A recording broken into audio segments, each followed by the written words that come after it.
What's up, everybody? You're back with the Chosen Khan. And today I have a big confession to make. I'm a racist. I'm one of the biggest racists I know. Probably the biggest, actually, considering I'm 6'6" as well. What do I mean by that? I'm an American, Canadian, Pakistani, Muslim. My whole life I thought I was superior to everybody. Right?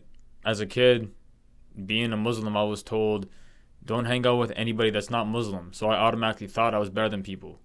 I'm going to heaven, dude. I'm going to heaven. It's reserved for me. So everyone else is an idiot that's going to hell. That was the mindset. I was racist towards people because of their different beliefs. Right? People that just believed their God had a different name. I was racist to them. As a Pakistani, don't even get me started. No offense to other Pakistanis, but I was big time racist. If you were not a part of my caste, if you were not a Rajput, you're beneath me. You know what I mean?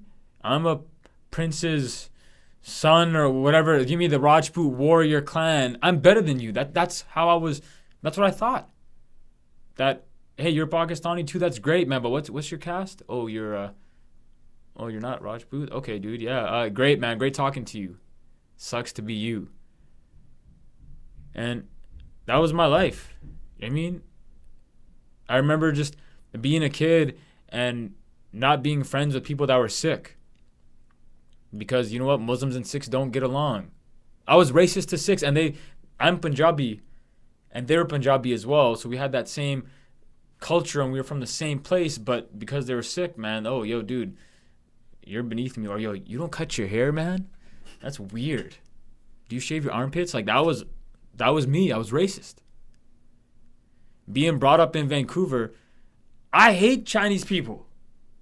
Straight up. Our studio is in Richmond. Anytime I'm driving in Richmond, I'm like, oh my God, Chinese people, no. That's the truth. And I know I'm not the only one that thinks that. But that's how I thought.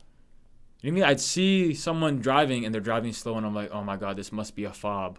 Someone fresh off the boat. You know what I mean? It's Chinese dude fresh off the boat. Damn it, they don't even speak English.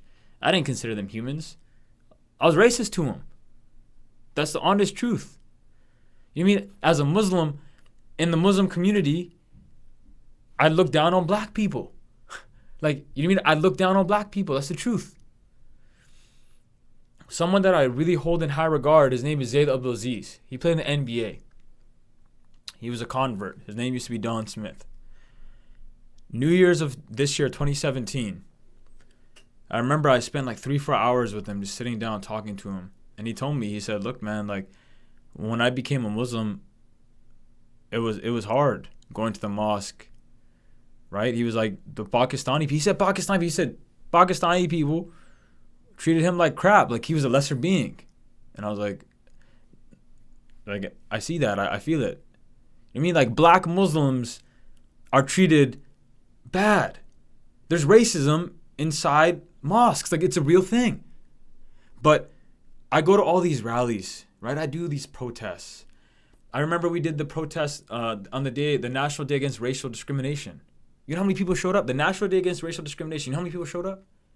100? 150 people. You know why that is? Because nobody died. But then on Saturday at this protest, it's 4,000 people show up. It's beautiful. It was incredible. All these people come. I love it. It was nice to see everybody united.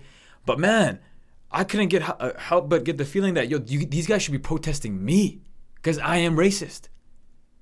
You know what I mean? I get it. There's the neo-Nazis that are doing a rally, but hey, man, I'm undercover racist. I never did no rally. I just had my prejudices and my beliefs, and I kept them to myself.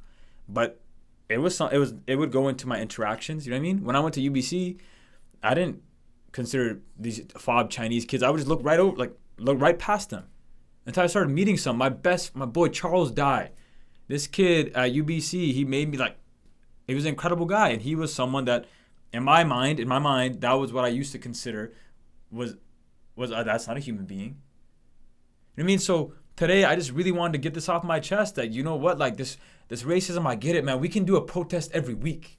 I'll help you. I'll help you set up a protest every week in Vancouver, man. But like, what's the purpose? Am I just gonna come through and be like, yo, those neo-Nazis are bad, man. They are evil. It's the neo-Nazis, man. I get it. But what about me? What about my own community, man? What about us? Like, we're racist. And I believe that until we actually acknowledge that, we're not going to move forward, because all we're going to do is say Trump is bad and those neo-Nazis and the Sons of Odin, they're bad, but I'm fine, man. You know how many people I saw at that rally? Like, that it's like, yo, I'm better than them because I'm not racist, but it's like, you know, are you sure? Because until we look in the mirror, we're never going to really understand that we do have this racism inside of us. And I've been doing protests. I've been having conversations with different types of people.